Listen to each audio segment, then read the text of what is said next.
lá em 2000, quando eu fiz o concurso da prefeitura para motorista, lá em 2000 eu fiz o concurso, em 2001 me chamaram.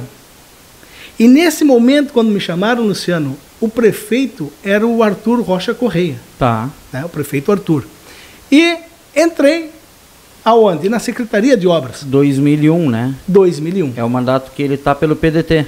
Pelo PDT até 2003. Isso. Depois de 2003 entra o Altieres e fica mais 1 ou 2 anos mais até o final ali. Isso, tá? Aí eu entrei em 2001.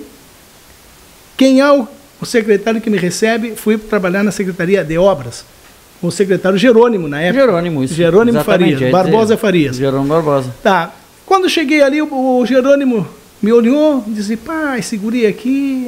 A mãe dele trabalhava na casa da Janete, a Riada, que é a esposa do Jerônimo, e eu brincava com o Rodrigo e a Vanessa, que são os filhos do Jerônimo. Coincidência? Né? E aí quando eu chego lá para me apresentar como motorista, o Jerônimo disse: mas esse guri aqui, eu conheço ele aqui, vou deixar ele trabalhando num golzinho que tinha, que o apelido do gol se chamava Salgadinho.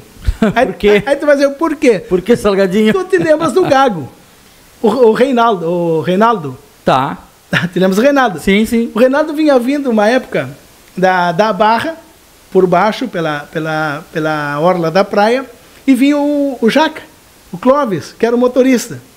E aí vinham vindo aí, ali pelas Maravilhas, tinha um riacho, né? Sim, sempre teve um riacho grande. Um riacho grande. Aí o Jaca chegou ali e disse assim, olhou e disse assim: ó, Reinaldo, vamos ter que dar a volta e ir pela BR-471, porque não tem como passar esse golzinho aí.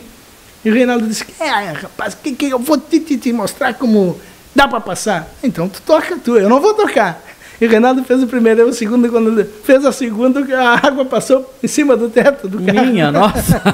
Aí o carro, tiveram que tirar o golzinho da época da prefeitura, esse golzinho que era o Jaca, que era o motorista, e apelidaram o nome dele de Salgadinho. E aí chego eu lá no Obras e acabo sendo motorista do Salgadinho.